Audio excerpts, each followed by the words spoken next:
This is Bonjour Chai, the Raise Your Hand If You Like Trump edition. I'm Avi Feingold, and I'm here with Phoebe Maltz-Bovey. We are your Frozen Chosen. On today's show, we talk to Gil Troy about the new Trump administration, Elon Musk, is he a Nazi? And we go deep on a future for the Jewish community if the ceasefire holds.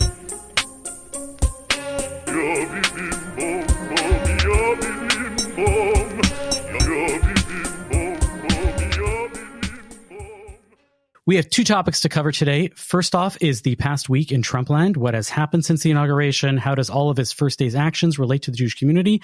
And of course, who is actually a fascist? And Israel is officially in a ceasefire with Hamas. Some hostages have been freed with the promise of more coming. But now that that is in place, we have questions. Who better to discuss both of these topics than someone who his own website describes as an American historian and a Zionist thinker, all the way from Jerusalem, Professor Gil Troy of McGill University and the Jewish People Policy Institute. Welcome back to Bonjour Chai. Great to be with you. So Trump has wasted no time over the past 3 days signing many executive orders, many related to domestic policy and signaling to his base, right? There's the whole Mount McKinley and Gulf of America. But two that caught my attention were the pardoning of January 6th rioters, as well as the revoking sanctions on extremist settlers from the West Bank. Let's start with the first one. Do you think that this might extend to far-right extremism against Jews? Might some groups be emboldened because they assume they might get a pardon in 4 years? I think the January 6th thing is unique. It became for Trump and his MAGA people the kind of the holy grail. It was part of their justification for his return to office. And I think it has much more to do with the dynamics around Trump and his fight. I'm using his terms, against the dark state and against Biden. I had not connected the dots between that and potentially him giving a free pass to all kinds of craziness. And it's interesting, even the Wall Street Journal, which tends to be right and more or less supported him during the campaign, drew a real distinction between people from January 6th who had engaged in violence against police. Because if we're going to talk about conservative ideology, protecting the police against violence is kind of one of the core tenets of the Republican Party. So the Wall Street Journal called out Trump for not thinking that through and went into some detail about some of the most outrageous and violent acts of that day perpetrated by people who are now pardoned by the president. And it's also interesting how the whole tension, he gave this formal inaugural speech, went downstairs, gave the kind of I call it his, crazy uncle from Queens rally speech, yes. And said, both Melania and J.D. Vance wouldn't let him talk about the J6 people and immediately used that word, which for us in the Jewish community is so powerful, hostages, right? He called them the J6 hostages. And he repeated that at the rally later that night in front of hostages. Right. And it was very interesting because I had been struck in the inauguration speech how when he said the hostages, he didn't have to say the Israeli hostages in Gaza, the hostages taken by Hamas, just the hostages, and Americans knew exactly who he was talking about. So upstairs, we could say, upstairs Trump and downstairs Trump, but that was actually one of the most unifying moments of the inaugural address. It was actually quite interesting because you saw Kamala Harris, who was not standing up for Trump, which I totally understand, hesitated and then realized, oh, for this I should stand. Right, there was kind of like that moment in on national television, and I'm not saying this critically at all of her. I'm saying the opposite. That there was just a general recognition that when you talk about the hostages, our real hostages, not J6 hostages, this is a moment of American unity and power. On the settler front, do you think that his executive order is going to make a meaningful difference, or is there a larger sentiment at play vis-a-vis Israel with the second Trump administration? The most unnerving thing about both Joe Biden's sanctions against those settlers and the immediacy with which Donald Trump responded to it is what we're seeing is more and more Israel becoming a wedge issue.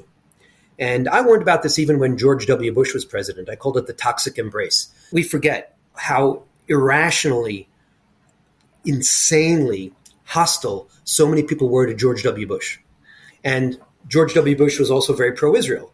And what we saw was people kind of taking their math logic and misapplying it to politics. And they said, oh, I hate George Bush. George Bush loves Israel. Therefore, I must hate Israel. And with Trump, it's going to be, I fear it's going to be even worse. So this kind of, I didn't think that Joe Biden's sanctions made a huge difference in Israel. Symbolically, it was problematic, but I think it's much more of an issue of Israel becoming a wedge issue between the Republicans and the Democrats, and the growing voice in the Democratic Party that isn't just anti-settler, but is tolerant of anti-Israel opinions and sometimes is anti-Israel. That's, to me, a much more concern. Sorry. I was just going to follow up on that because I remember the George W. Bush era, and I'm thinking just that the anti-Semitism of that era was a lot about the neocons. That was how it was always phrased. And the perception was that George W. Bush was like this kind of airhead, and the brains behind him were these Jews. I don't get the sense that that's the perception about Trump. I think the perception is not quite that he's an airhead, but that the brains behind Trump would be somebody more like Elon Musk, who is not only not Jewish, but not perceived of widely as being a friend of Jews. So I don't know. That's something I'm wondering about as a difference. Like, I don't get the sense that there's a perception of Trump as sort of unequivocally the friend of Jews and the friend of Israel. I mean, Trump is Trump, right? And he often shoots from the hip and decides whatever he wants. But there also is a massive power struggle over the mind of Trump.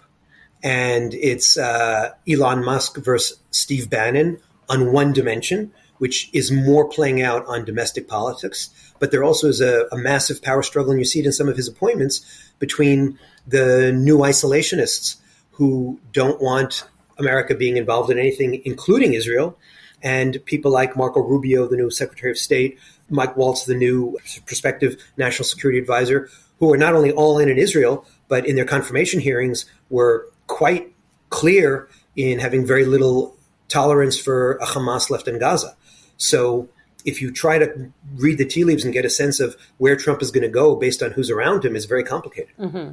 I saw on NBC, John Meacham, also another presidential historian, he said this was the most partisan inaugural that he knew of in American history, and he was stunned that religious figures that were called to deliver the invocations were taking sides. I tuned in to watch Rabbi Ari Berman and see what he was going to do. I thought it was very telling that he said, Baruch HaGever Asher Yiftach B'Hashem, blessed is the man who takes sides in God, with clearly, and very few people think that Trump is a really godly individual. I think even the religious right recognizes that he's a useful tool for them, but he's not necessarily a very religious figure. And every other religious person except for one, who the Reverend Marianne Budd, who was the Episcopal Bishop of Washington, who asked him to show compassion, right, were really all in, and that religion is starting to be used in a very partisan way. And it was really on display this past Monday. I'll go in two somewhat contradictory directions with that. First of all, America's civil religion, despite the fact that America has separation of church and state, has always had "In God We Trust." And at every inauguration, you have the president and the inaugural committee bringing out religious figures, be they pastors or rabbis or ministers or priests. Most famously, Billy Graham was often the favorite pastor of presidents, Republicans and Democrats. But in general, when on Inauguration Day, it was a day that you kind of put aside partisanship and you emphasized the unity of the country, and invoking God and invoking various representatives of established religions was a way of legitimizing the presidency and uniting the country after the divisive presidential campaign, whatever campaign it was. So you have that strain there. And there were moments in the inauguration where you were feeling that.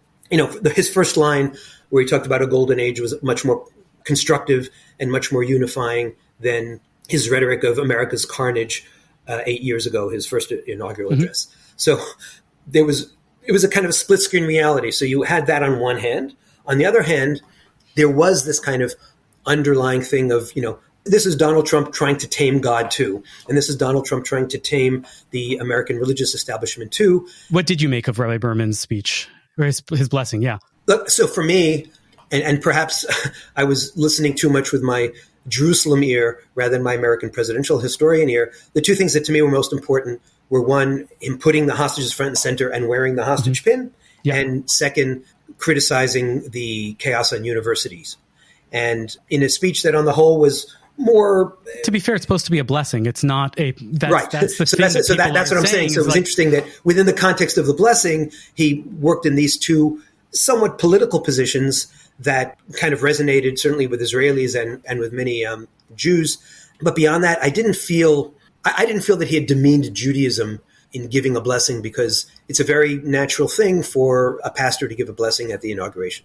And it was very interesting to see when Marianne Budd spoke. And what did she say that was so controversial? She just talked about mercy, right? She didn't. She compassion, yeah. She said, be merciful, be compassionate for those who are feeling loss. And the truth is that since Election Day, everybody's been talking about, how Donald Trump, whumped Kamala Harris. But the truth is that he did much better than the polls led us to expect on Election Day. But it's a deeply divided country. And to remember the other 49.99%, and in fact, actually the popular vote, he didn't even get the 50% of the popular vote, is important. And so I didn't think what she said was all that crazy. Was the Reverend's speech more controversial because of mentioning transgender and immigrant angles, two things? There were two things going on. One was she wasn't his choice, right? She is the Episcopal bishop, and it was at the National Cathedral at a national prayer service, and it was the day after. So unlike almost everybody else who spoke, who was one of his people, who was kind of playing up to him and consecrating his moment and his ascension. And the New York Times has an article about it today, and she said she only added that last piece at the end and kind of thinking about it and saying, wait a minute, this is an important piece. So part of it had to do with the fact that she wasn't his, and that she actually, mentioned some of the groups who feel alienated. But the other thing is, let's be honest, Donald Trump isn't much of a poker player. And the cameras were focusing on him and on J.D. Vance and his body language, and kind of showed that he took the message as what we say, diss. And so that also fed it. As a religious leader, she had every right. And, I kind of admire the fact that she said, look, this is a piece of it. Let's put this on the table. And it was more appropriate in the national prayer service the next day. It would have been much less appropriate in the inauguration. Right? Because the job of the inauguration is really to consecrate the president, consecrate the moment, and not bring up so many divisive issues. Which only highlights the critique of all these other religious figures on the day of, at the inauguration, bringing up various political issues. Right. And he didn't have to be so brutal about the outgoing administration in his inaugural address. That was a bit of a break from tradition. So can we switch over to the topic of Elon Musk and the arm that he possesses and lifted at a rally for Trump? So over to you. What's the deal with Elon Musk lifting his arm? How do you interpret it? We had a family dinner, and I asked the question around the table, and half of the people saw it as some kind of Nazi-like a salute, and the other half didn't. And in general, on these kind of issues, I know we're Canadian here, but I tend to take the baseball rule of the tie goes to the runner, which means that in the fight against anti-Semitism... There's baseball in Canada, too. I know, but the Expos left Montreal, so I wasn't going to say. In the fight against anti-Semitism, especially today, especially in Canada, there are so many blatant attacks that cross the red line that when someone who is kind of awkward and lifts his hand, and certainly when he later says he didn't, and he came to Israel after October 7th, and I've done this before, it's not just with him, I prefer to give them the benefit of the doubt. I think there's a tendency sometimes for us to kind of jump into these situations and get hysterical. And again, there's more than enough for us to fight when it's clear. If it's ambiguous and if he then was distancing himself from it, I'm okay with that. So I'm going to give my take, Sure. which isn't entirely different, but I think there were, prior to October 7th, a lot of these kind of, is that a swastika in the New York Times crossword puzzle, sort of squint and you see it, Nazism in scare quotes scandals, where people would make a big deal about, oh, is that a shirt from Zara that looks a little bit like it has a yellow star on it? These sort of fake scandals, effectively, before October 7th. And a lot of what was discussed as sort of the fight against anti-Semitism at that time would be things like this. Things have changed tremendously, right? So I think there is still an impulse that I felt like I kind of had to transcend when following this story to say, oh, come on, this isn't really Nazism. But the thing is, I don't think that it's a sign that Elon Musk is a Nazi in the sense of olden times, because I don't think anybody is a Nazi in the sense of a phenomenon that is no longer in that form existent. I think there are people who want to kill Jews and they do not call themselves Nazis. It's a whole different world. But I think he was trolling. That's what I think. I don't think it was a misunderstanding. I don't think it was an awkward gesture. I think he was being an edgelord. I think he is a smart man who knew what he was doing. And I think it was a trigger the sensitive, whatever type gesture with plausible deniability. I don't think what he's signaling with it there is that he's a Nazi. I think what he's signaling is screw you, I don't care, kind of like I'm above the law, which is Trump's whole brand. So it makes sense that the two of them found each other. So that was how I interpreted it. So sort of a third thing, not oh, he just like moved his arm funny, and not, oh, he's actually a Nazi, but he is a troll. And the reason I say that is partly because why, if you have so much money, would you buy Twitter? You know what I mean? Like, he's obviously very online, very into that sort of world of edgelord behavior. So anyway, I think there's a lot of truth to what you're saying. I think that he is aware of what he's doing, and he's sort of like, this is a toe in the water of like, yeah, you know what? I'm going to be able to say the tie goes to the runner. Right. And that sort of thing. And like, no, it's really not a big deal, but really signaling to the people that he wants that this type of thing can happen. I don't think, like you said, I don't think he's a Nazi. I don't think he's a rabid anti-Semite. I think that there's a lot of reasons why. And then on both sides, I think that there's stuff, you know, when he responded about like Auschwitz didn't move him, when who says that kind of thing, right? But he did go to Israel. So there's everything on both sides. And I think that the backlash, the discussion around what has been happening since then is, to me, the more interesting story, right? To me, the fact that the ADL and Abraham Foxman were at odds with each other right within hours of this happening is showing that the old guard recognizes anti-Semitism where it is. And I was never a huge fan of Abraham Foxman, but he was always able to clear-headedly point and not be one of these like fake scandal-ridden individuals. And the new ADL, which recognizes that the vast majority of their supporters are also Trump supporters, and they don't want to mess anything up. They don't want to deal with like the fallout around their guy potentially being, you know, a Nazi. When you say the vast majority of their supporters are Trump supporters, in what sense? I would say that if you look at the big ticket donors of the ADL, if you look at the ADL leadership, you look at Jonathan Greenblatt, you know, you see their politics and who keeps them, you know, around, you see that this is an organization, as well as other organizations within the Jewish sphere that are similar, are moving in a rightward direction. Even as the U.S. Jewish electorate is not. Is exactly. To me, the ADL, it was really, really shameful what they were saying. Even if you don't believe it, you can still recognize that a lot of Jews are going to have a big problem with this, and you know, sort of try to split the difference. And they were not. They were completely kowtowing to Trump and to Musk. And I don't think it was good. And I think which side you fall out on, right, actually does say something about you. It is indicative of some of the larger trends that are going on. See, it's funny. I thought you were going to go to a different direction when you talked about fallout. To me, what was most upsetting about the incident was the degree to which neo-Nazis and white supremacists were thrilled. Well, I don't follow their that interpretation, much, but yes, 100% that. I mean, from what I read about that, in their, you know, sick, dark corner of the Twitterverse, they interpreted that way, and it encouraged them, and that's to me the most worrying thing. Yeah, and I think that he's aware of that. He's smart enough to know that some people are going to see what he does and say, "Oh, you see, he's our guy."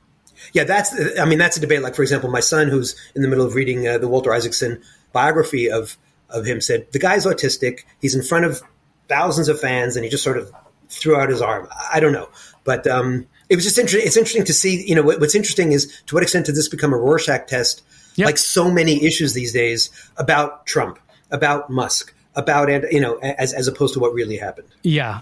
Can we move on? We're currently in a ceasefire, and I hope and everybody's praying that a ceasefire will continue to hold. Can you first give us some facts on the ground? Tell us what it's like actually in Israel the past week or so, with some hostages coming, promise of more hostages coming weekly. What is the sentiment? What's the vibe going on there right now? I think it's been an extraordinarily difficult and confusing week, because on the one hand, I don't know anybody who wasn't absolutely thrilled, and many moved to tears at the release of those three women. And what's so interesting is everybody calls them by their first name, Doron, and there's an intimacy. I mean, this was a small country, but even more so, right? There's an intimacy with these people, and any human being freed from the clutches of these maniacs is a blessing. On the other hand, almost every time I open up the newspaper or check in online, there's yet another story about yet another killer who has either been released or is about to be released. And some of the most heinous crimes, from the Hebrew University cafeteria bombing to the slaughter of Hillel Fold when he was shopping, one after the other. And so the pain involved in freeing these people has sort of balanced out the gain involved in freeing those people. So I think that's been one of the issues that's been going on this week. And the other issue is, what has Israel accomplished? And I argue, for example, that this deal today looks very different than the deal would have looked like in May, because Israel crushed Hezbollah. Israel has weakened Iran considerably. And as a result, all that pressure also weakened Syria. And so we're looking at a weakened Hamas as well in that context. The context of this deal, when Biden says it's the same deal, others say it's not, we can get into that. But regardless, the deal feels different and is different because the Middle East has changed to Israel's benefit. And the most important thing is that Israel has restored deterrence. Not completely, because it's never have 100% deterrence. But if we look at where Israel was at October 8th, the most terrifying thing, the saddest thing was, of course, the human carnage. But the most terrifying thing was whether there was just sort of like a green light to just continue attacking Israel. And that was certainly Iran's strategy and Iran's joy. And I think there's been a major recalibration, and that's a headline. What you're saying brings up something that I've been noticing, is that there's a bit of a paradox. On the one hand, I notice that there's a complete rejection of this deal from the hard right in Israel, right? Smotrich, Ben-Gvir, and all of the followers, or if you look at the religious Zionist movement in general, there's a complete rejection of this. And paradoxically, the right in North America are all staunchly part of the bring them home movement, for lack of a better way of saying it. And while they might be right politically, they seem to, be celebrating this, as you're saying. It feels like there's a bit of a paradox. And I'm curious, is there a way to reconcile this? Does this just signal competing values in Israel versus the diaspora? So first of all, I have to throw in a little jab at Ben-Gvir and Smotrich. The fact that Ben-Gvir chose to walk on this issue and not, for example, on the assault on Zionism and on patriotism, wherein many ultra-Orthodox Jews, not all, but many ultra-Orthodox Jews don't serve, shows to me a kind of skewed sense of values, because this is a tough call, and this is a tough situation. So that's one piece of it. The second piece, before I get to the core of your question, everybody has their different theory, and it's all based on what they've plucked from the atmosphere about how much of this was Donald Trump and his representatives putting pressure on Bibi Netanyahu so that Donald Trump could have his hostage moment and kind of parallel Ronald Reagan and Jimmy Carter with the Iranian hostages. So those are the two kind of X factors. And it's very funny to me, again, we talk about the Rorschach test. Everybody gives me their spin based on their inside information, which is not really their inside information. It's more about their broader either perceptions or fears. Israel's the macrocosm of every shul where everybody's the president. Exactly. 400 presidents. In Israel, right. There's no citizens. Everybody's the prime minister. Right. And everybody's the know-it-all, right? So that's the worst of the worst. So what is the right in America today? Right? It's easier to kind of typecast the right in Israel today. And many of the issues do have to do with the kind of how you fight the war and other things. But because Trump is such a personal and idiosyncratic brand, and because he has also kind of violated some core principles of the right, when we talk about the right and the right, the Israeli right and the American right, it's two very different rights. And there's obviously a certain overlap on some things, but I keep on saying, both to my jubilant right-wing friends and my depressed left-wing friends in America, the only thing worse than losing is winning. Because obviously everybody wants to win. But once you win, all of a sudden you start seeing the fissures in the coalition that you put together. When you lose, your team stays pretty united because you just hate the bad guys who are in charge. But we're seeing it within the Republican caucus in the House, which can't govern its way out of a paper bag. That's very clear of what happened 8 years ago with Trump. Right. The worst thing that happened to him was that he won. Yeah. And we're seeing it, as I was mentioning earlier, about some of the tensions between Bannon and Musk and within the foreign policy team. So it's an interesting framing of the question of how we really try to understand what are some of the dynamics. And obviously, it'll take time. But the point is that if you're very worried about Trump, all those divisions will slow him down and confuse them. And if you're overly excited and optimistically expecting some kind of a new American revolution, it's not happening so quickly. I mean, I also wanted to just bring in the Canadian left versus right, because I think if you have us your yard sign, bring them home now, you are on the right in Toronto, because in my neighborhood, I have seen like one such sign and countless Free Palestine, you know what I mean? So it has to just do with, I think, a different political spectrum, what it means to be left and right, because I would assume that in Israel, there's no yard signs of from the river to the sea, Palestine will be free throughout Israel by Israeli Jews in their yards. That's a fair assumption. I have not been in Israel recently. So what I'm saying is that I think things that would not come across as a right-wing gesture do in this context, just because of what's out there. Right. And the hostage fight in many ways has become a bit of the left wing's banner here in Israel. That's what's so confusing. So yes, that's very interesting. That's a very interesting point they're making. Yeah. Even the Jewish left that is talking about a ceasefire in Gaza and wants, to center that, even though they want the hostages back, they do not center the hostages. It's more about Palestinians. Whereas on the right, even if you find people that say, look, I want a lasting peace, they're centering the hostages, which isn't the case of what's going on in Israel. Right. Although I would point out, getting out of the left-right question, that I've been saying from the start that there should be a much more robust campaign outside of Israel. One of the mistakes that the hostage families made, I think, was that by putting so much pressure internally, it kept on putting the price higher and higher, because Hamas saw the degree to which it was fomenting division and also what kind of psychological hold they had on us through the hostages that the terrorists were holding. And I learned about this when in 2000, when 3 Israeli soldiers were kidnapped in the north in Har Dov. I became very close with one of the fathers, Chaim Avraham, who did a worldwide campaign looking for his son. He had many criticisms of the Israeli government, which late at night, if we were having a cup of coffee, he would tell me. But he never articulated them in public.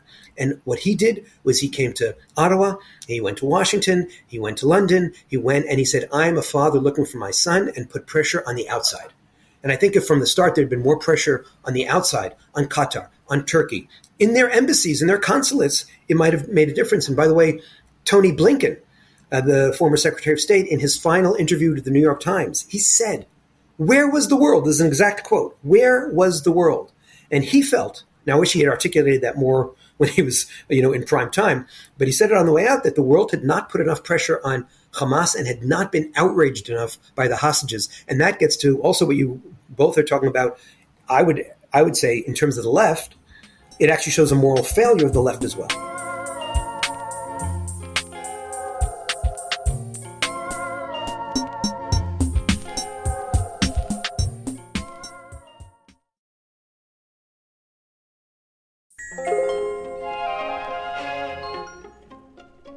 Let's assume that this ceasefire lasts, hostages get returned.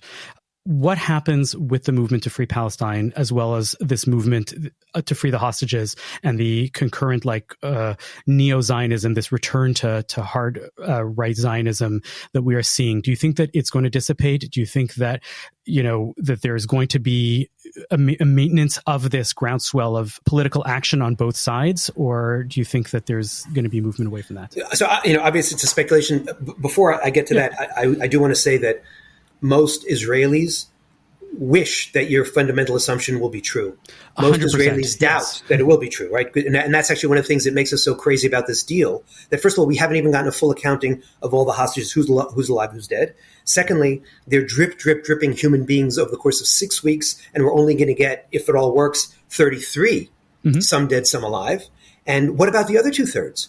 And one of the other things you're hearing on Israeli radio is, the heartbreaking anguish of parents whose kids or brothers or sisters, whatever, on the wrong side of the 2/3. Yeah. So here's what I think.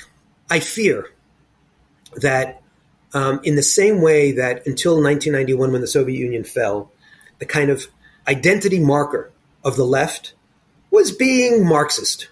And kind of that was the way of showing that you were one of the enlightened.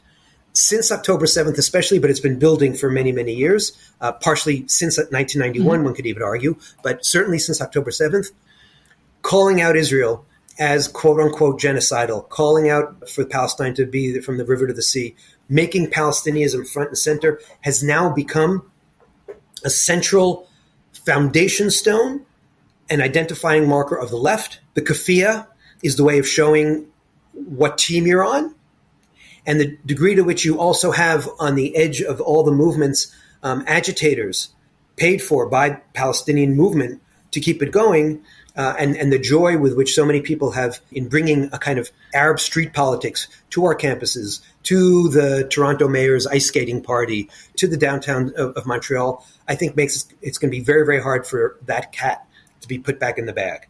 And until there is a clear statement from liberals, not just from conservatives, and from political leaders and from the police, that we're going to really make sure that there are red lines that are respected, I think it's only going to get worse and worse, no matter what Israel does in Gaza. Because we saw on October 7th that it really wasn't about what Israel does, it's that Israel is. But in the Jewish community, I think there's a different dynamic.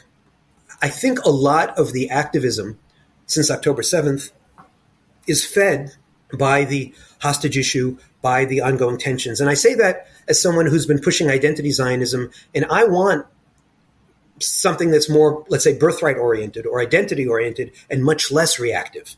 So to the extent that Israel is less in the newspapers, that hyperreactivity will be less central. But I want us to use, and I use the word use purposely, I want us to use October 7th and the hostage issue and the mobilization that's occurred over the last year and a half to go beyond and create a Zionism that isn't just anti-Semitism, to create a Zionism that isn't just anti-Zionism, but to create a Zionism that's much more about the possibilities, the opportunities, the inspiration, the community, the tradition. Well, can I just jump in? Sorry, just what you were saying about the shift in what's the signifier for the left. I mean, if it's true that in an ongoing way, the way you signify that you're on the left is to wear a keffiyeh, which anecdotally, yep, that does seem to be the case. I can't say whether that's going to be the case in 5 years. This puts Jews at the center, at the symbolic center, in a way that's not the case if it's Marxism. You know, fine. Yes, I know who Karl Marx was, but I'm saying that it's a very different thing. And I think it will mean that Jews are perennially pushing back against something. You know what I mean? In a way that's different. Where both central traditional liberal Jews and further left progressive Jews locate themselves, and how they navigate these next couple of years is not going to be easy. It's going to be very complex. And I think it's going to be particularly hard for those people who really are much more on whatever you want to call it, the woke left or modern progressives. For old-fashioned traditional liberals, there's more of a need to kind of restore a certain balance, but that goes way deeper. That's part of the reason why Trump won. It has to do with some of the dynamics that are going on in Canada now over Trudeau. So there are almost two simultaneous challenges there. But I'm hoping that for most of the community, except for the far left anti-Zionists, they're not a part of this community. They're not a part of this conversation. But, if you look at the polls in America, and we all know that the Canadian Jewish community has always been much more engaged, much more connected, much more literate, and much more Zionist. But even in the American Jewish community, the polls have shown since October 7th that 70 to 80% of American Jews are with Israel. How to make that, quote unquote, with Israel much more lasting, much deeper, much more resilient, and much more enriching ideologically and identity-wise is, I think, the agenda item for the next few years. It's funny what you're bringing up the Marxism into Palestinianism, for lack of a better term. What I remember from my time at Concordia and as president of Hillel there, the president of the CSU, the Concordia Student Union, was always perpetually wearing a Che Guevara t-shirt.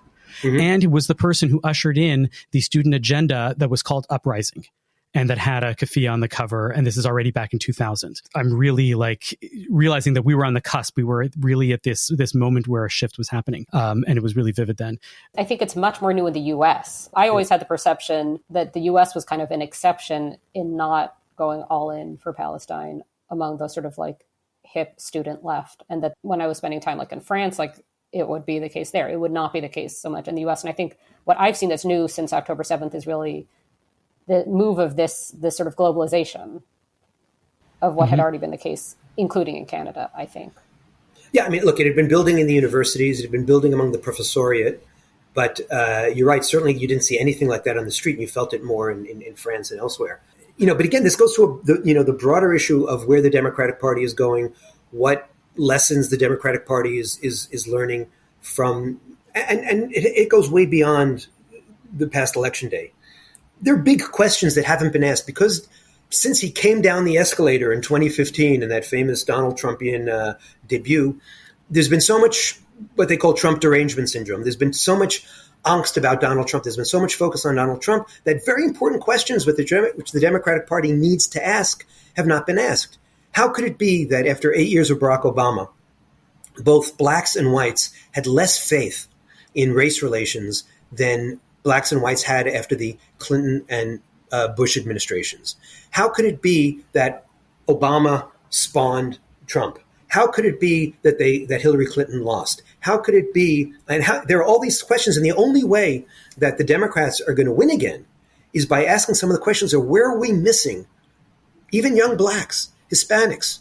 How are we misfiring? And the best example for what either party has to do when they lose, they need to do it also when they win, but certainly when they lose, is when the Democratic Party, because I'm trying to point out this isn't a partisan issue, this is just a party issue, and when a winner-loser issue. When the Democratic Party lost in 1980, Jimmy Carter to Ronald Reagan, a Los Angeles banker and lawyer by the name of Charles Minot ran a campaign to become the head of the Democratic National Committee, and he won.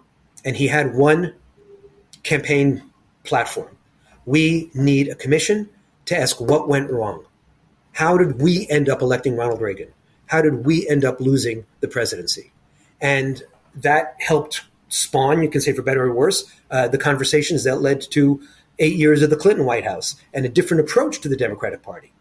And I'm struck by the degree to which Donald Trump is so in people's head, and actually goes back to the old Elon Musk thing, that people are so stuck on anytime he says something and all his symbolic acts and many of the bad characters who come as part of his broader entourage, that they're missing some of the core issues that led them to lose this election, and that led Joe Biden to be one of the consistently most unpopular presidents in the modern era, which one would also say about Donald Trump, right? So, are there lessons that we can learn from past conflicts within the Middle East, within Israel, Gaza, within Israel and Palestinians that will help us move forward in a way that's healthy or help the government if they're not blind to it? Meaning, like thinking about what happened in 2000 with the Second Intifada, thinking about what happened in previous conflicts or smaller conflicts since.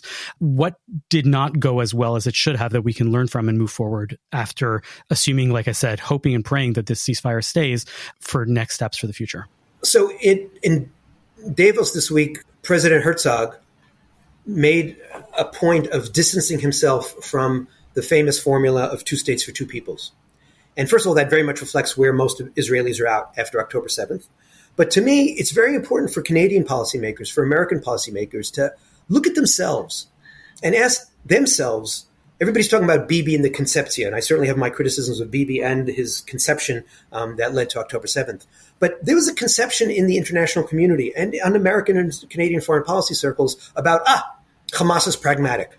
About, yes, it's a good thing that Israel withdrew from Gaza completely in 2005. And of course, Oslo is holy. And the speed with which Prime Minister Trudeau, with which the Canadian ambassador, with which the foreign policy establishments, both in Canada and the United States, quickly went back to the 2-state solution after October 7th, to me was stunning. And I actually had an opportunity to speak to somebody in the foreign policy establishment, the Canadian foreign policy establishment. I said, intellectually, didn't you learn anything from October 7th? Didn't you learn anything from reading the Hamas charter? I wasn't surprised at the venom of October 7th because I'd been reading their charter and I take their words seriously.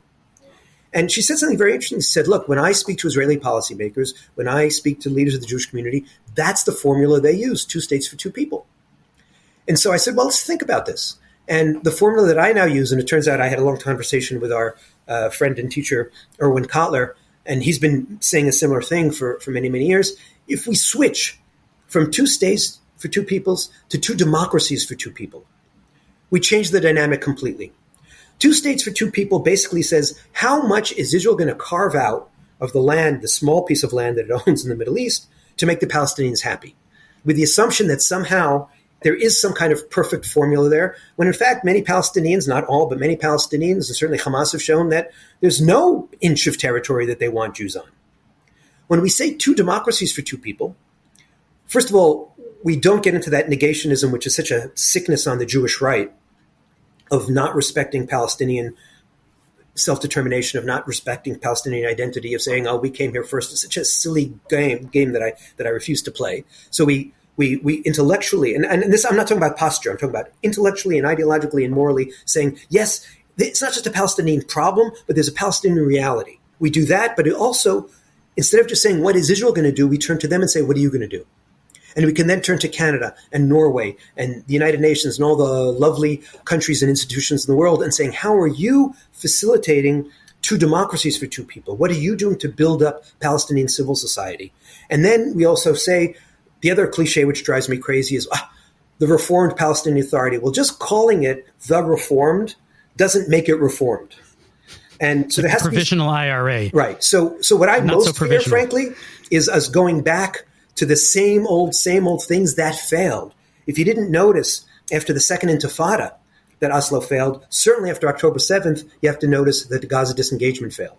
So the failure doesn't mean that we negate Palestinianism, but we certainly have to negate Palestinian political culture as it now stands and have to see some changes on that side. Within the Jewish community, it's really interesting because in many ways, when I wrote this book, Why I'm a Zionist, in 2001, and that was at the very start of I don't like to call it the second Intifada because that's their language, but I'm using it for shorthand. And when I wrote that book, there were very few pro-Israel organizations on campus. Stand With Us was just starting. There was no such thing as the ICC, the Israel Campus Coalition, et cetera, et cetera. Jump ahead, before October 7th. If you were interviewing me October 6th or October 5th, I would have pointed out how in those 20 years there had been an elaborate growth. There also had been the growth of this thing called birthright. So I hope, this is not a prediction, but I hope, and I actually think this is a very important challenge to our Jewish leadership, that we should, in the same way that in the 20 years after the start of the wave of terrorism, there were actually some very important strides in terms of building identity, in terms of building a conversation and building advocacy. Even though I tend to be more about identity than advocacy, there are new organizations that emerged. I think we have to think through, A, what legacy organizations finally need to be retired, and B, what are some new initiatives that can speak to the next generation and that can, as I was saying earlier, build off October 7th, not by being stuck in October 7th, but transcending October 7th and building on what they're calling the surge. Yeah, thing that I would add to that or challenge on that is not just the Zionism part, but the Judaism part. However one defines one's Judaism, right? It's not just about the Zionism thing, it's Judaism as well. And the centering Zionism is one of the problems that we have dealt with, and that having many, many Israel-based organizations instead of having Jewish organizations that happen to also love Israel is part of the problem and not necessarily part of the solution. No, I agree. People are talking about the surge, right? And what was interesting was the surge was not just an Israel advocacy move, it was a spiritual move too. So how we build out that spirituality and how we build out communities and organizations that are more they're more aware of where our young people and the entire community is at is very important. Yeah, it's funny. I was talking to my wife yesterday about this. I said, if you don't think that there will be a centering of October 7th, the way that the Holocaust has been centered over the past 75, 80 years, you're sadly mistaken. And that there will be monuments, there will be memorials, there will be museums that will be erected. And we the same way that we have become post-Holocaust Jews, we are going to become post-October 7th Jews. And I think it's to the detriment of the Jewish community. No, I agree. So what I was saying about anti-Semitism and anti-Zionism, it's got to be, I call this Pilates. We've got to strengthen our core. And the core is partially Zionism, partially Judaism, and it's about identity. It's about the identity journey we're on. I'm going to have to disagree. Sorry, I hate it to do this. But yeah, I think that is historically, it is a part of Jewish identity is things like October 7th. And that, yes, there's a certain number of people who are involved, who are somehow roped into being Jewish from moments like that. You know what I mean? And I don't know how that's avoided. I don't know. So there's a great, I'll bring in some Canadian content. There's a a great essay by the late Rabbi David Hartman, who spent 8 years teaching in Montreal. And it's called Auschwitz and Sinai. And he squares the circle. Mm-hmm. He says it's so important that we remember. It's so important that we honor our losses. But, he says, our moral greatness comes not from the moral narcissism of victimhood. It's very interesting. He writes this in the 1980s before we have the victimology Olympics on the campuses. But it comes from, so he says, we remember Auschwitz, but we create the kind of country we want to create, the kind of the kind of Jewish community we want to create from Sinai. And I think that kind of balances the two. This has been absolutely enlightening, as always. Please come back anytime. Professor Gil Troy, thank you for coming on Bonjour Chai. Thank you. And I look forward to seeing many of you. I'm going to be at a cross-Canada tour from February 2nd to February 13th in Montreal, Ottawa, Vancouver, and Toronto, pushing my new book, To Resist the Academic Intifada.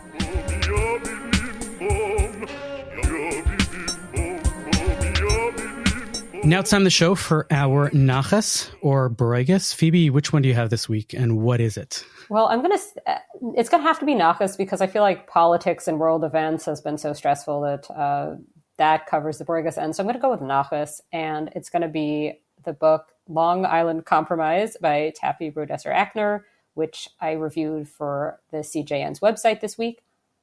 Loved it. It was really, really, really funny. It is the funniest book I have read in a long time. I laughed so much, even though it is a serious book in a lot of ways. It's a novel about a family, a Jewish family, would you believe it, on Long Island, as the title might suggest. It's about father, like a patriarch, who is briefly kidnapped and held for ransom. And I think reading this book, so I did not get to it immediately when it came out over the summer, but reading it now, as there is all this news about the hostages and thinking about what they went through, it's hard to wrap your head around, and thinking about just what their loved ones went through and all of that gives different resonances, I think, to this novel to read it at this time, because it's about Jews and safety. And obviously these are not the same situation. That's not what I'm getting at all, but it's just like, it makes you think about certain things in kind of different ways. And, so I both recommend this book and recommend specifically reading it now, if that makes sense. Yeah.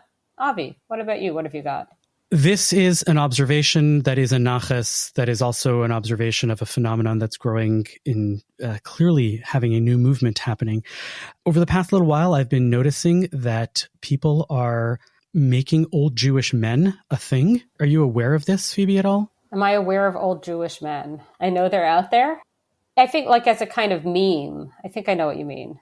Okay, so I've noticed that they've started becoming a thing. There is a Substack called Old Jewish Men, and they got lots of old Jewish man content for you. There is there's an Instagram, and it's a young guy, but he's clearly channeling this old Jewish man like vibe, where he goes and he does reviews of Jewish country clubs.